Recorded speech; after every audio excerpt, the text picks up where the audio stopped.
आलोचनाओं से जीवन में कभी घबराना मत। घबराने का कोई औचित्य भी नहीं। देखो ये आलोचना है क्या? जो आलोचक है उसका विश्लेषण करो।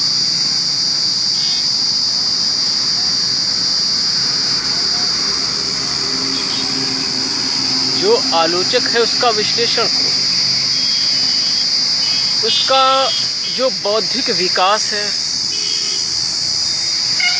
उसके हृदय में जो भावनाएं, उनसे जो उसकी अंतर्दृष्टि का विकास होता है, और निष्कर्ष में कहूँ तो उसकी जो चेतना का विकास है, वैसी ही उसकी दृष्टि है। अब वो अपनी दृष्टि से आपके आचरण को, आपके व्यवहार को, आपके कृत्य को देखता है। वो आपके अंतःकरण के अंदर प्रवेश नहीं कर पाएगा, क्योंकि अंतःकरण में तो परब्रह्म नारायण के अतिरिक्त कोई भी प्रवेश नहीं कर सकता। और उनका भी प्रवेश करना क्या है, वो तो अंतःकरण में स्थित ही है।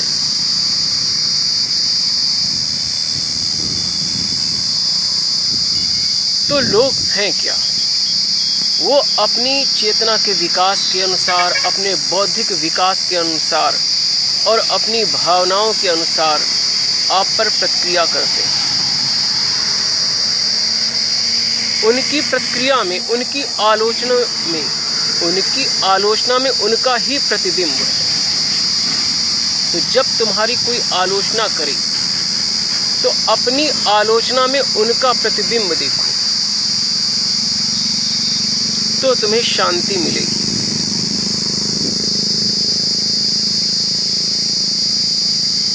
आलोचना मर्यादा पुरुषोत्तम भगवान राम की भी हुई, आज भी हो रही है।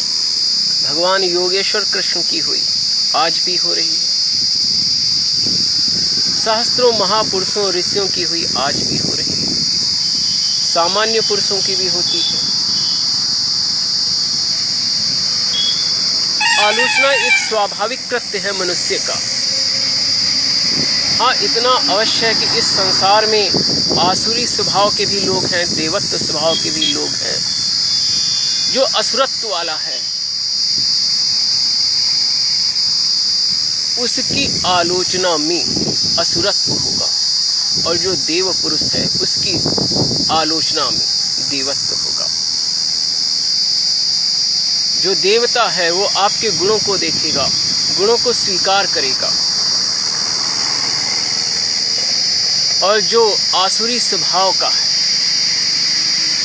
वो आपके गुणों को भी स्वीकार नहीं करेगा।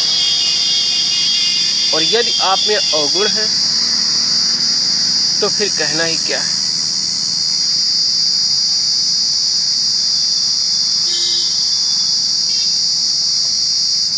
और एक बात और भी है, जब आप सत्य की राह पर होंगे, चाहे विज्ञान के क्षेत्र में हो, चाहे अध्यात्म के क्षेत्र में, या कला के क्षेत्र में, या राजनीति के क्षेत्र में, जब आप सत्य या कल्याण, लोक कल्याण या न्याय के पथ पर होंगे, तो आपके और भी अधिक आलोचक होंगे। जितना ही आपका महान पथ होगा, उतने ही अधिक आप देखेंगे कि उतने ही अधिक आपके आलोचक होते जाएंगे। आप भीड़ के अनुसार चलते रहिए, आपकी आलोचना नहीं होती। जहां आप में कुछ विशिष्टता हो तो आपके आलोचक बहुत बढ़ जाएंगे।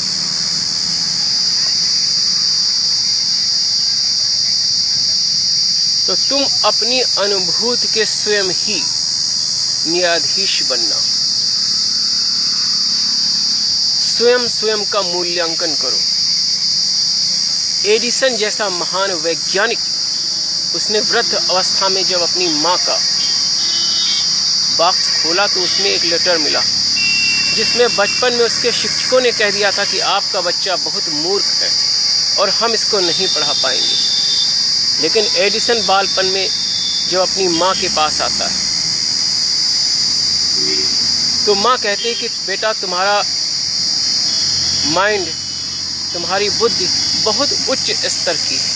और वो शिक्षकों ने कहा है कि तुम्हारा बच्चा बहुत ही बुद्धिमान है। तो एक माँ की आप दृष्टि देखिए और संसार की दृष्टि देखिए। बहुत से प्रबुद्ध लोग प्रबुद्ध नहीं होते, केवल किताबों और विचारों के संग्रह से कोई प्रबुद्ध नहीं हो जाता। और प्रबुद्ध होने के साथ साथ जब सात्विक हृदय भी हो तो उसकी वाणी महत्वपूर्ण होती है।